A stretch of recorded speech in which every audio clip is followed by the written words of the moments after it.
Today, we're going to talk about Russian logistics just a touch.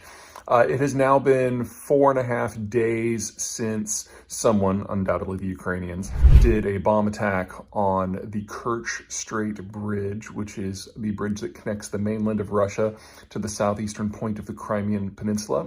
It is Russia's only reliable rail connection to the southern front. There are rail connections in the eastern part of Ukraine that do end into the west, but they all are reliant on a single transfer station up near the river at Zaporizhzhia, and so they're well within short range missile fire and rocket fire from the Ukrainians. So the Russians have not used that route because the trains kept getting blown up.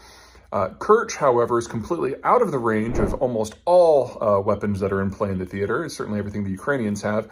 And it's not until equipment on the trains gets all the way past Crimea and is actually approaching Kherson City before it comes into range of Ukrainian weapons. This has been allowing the Russians to disgorge equipment and men very close to the front lines for the last 5 months of the war. With Kerch offline, and it looks like it's going to be offline for an extended period of time, they only today removed the destroyed rail cars from the fuel train that got blown up when the bomb went off. And it looks like at least one of the tracks is warped beyond any sort of easy replacement. So replacing the tracks on the section that was completely damaged is going to be a month or two process. Undoubtedly, we also had warping and melting and re-solidification in the rebar and the concrete. So it's entirely possible, but both rail lines that go across the bridge are going to be offline for an extended period of time. But let's assume best case scenario here. Let's assume that the Russians are able to rip up the rails, put up new rails, and that there was no damage to the rebar and the structure of the bridge itself. Unlikely, but let's assume that. It's going to be about a 3-week process.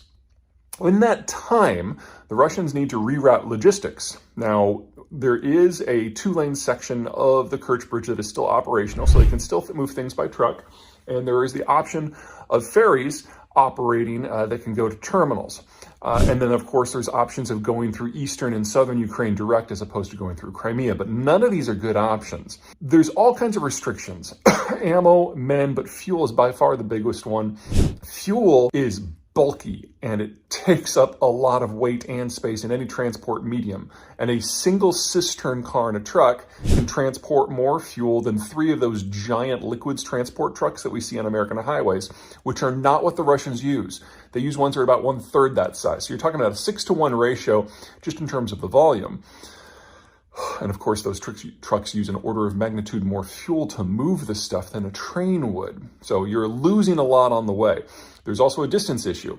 Right now, most of the fuel is coming primarily from the refining and port town of Novorossiysk, which is fairly close to the eastern side of the Kerch Bridge. Otherwise, you're going to have to go to Vrenza or Samara, or if you're lucky, Belgrade, which is further away, and you then have to go through either Donetsk or Luhansk or both before going north of Mariupol into Mariupol. And now you're completely within range of multiple Ukrainian weapon systems before you can eventually do a dogleg over to Kherson. So you're talking about a trip that instead of a day by train is a week or more by a combined road rail system, because you also have to do an offloading of your train at some point. Otherwise, they're just going to blow up the cisterns. The trucks at least have the option of being able to use back roads. And then, of course, there are active insurgencies going on in almost that entire route. So one Javelin is more than enough to take out a fuel truck, and these are civilian fuel trucks because the Russians don't have a military truck fleet anymore. So a Javelin might be overkill. An RPG would be plenty. Small arms fire could do it. So you're dealing with complications here to the war effort for the Russians that are an order of magnitude more complicated than they were. And even if they started redirecting everything already, it's going to be at least another week or two before the first of those fresh supplies, rerouted supplies, ultimately make it to the front where they need to be used. Which means even in the best case scenario for the Russians here, the Ukrainians have a window of at least a couple of weeks where any equipment they destroy, any fuel tanks they destroy, cannot be replaced. And if the Ukrainians are going to make a push, now's really the time to do it. Now, if it turns out that this assessment is wrong and Kerch Bridge gets repaired in short order, then that means that the window has closed very, very quickly. But judging from the damage, that is not going to happen this month. probably not next month either. Things are changing so quickly in Ukraine. There's been a series of breakthroughs through Russian lines north of Kherson, and as a result, it appears that the entire Russian line is crumpled. The problem is that the Russians really have nowhere to retreat to, or at least not with their gear. There are two bridges, one in Kherson and one in Nova Kakhovka, that have been damaged, so you can walk across them, but you can't take your equipment with you. You can't drive across them. And that means that the Russians are literally running for their lives, and very soon they're going to be pinned against the river, and they'll have a choice between fighting to the death, surrendering, or making a run on foot for one of those bridges to get away.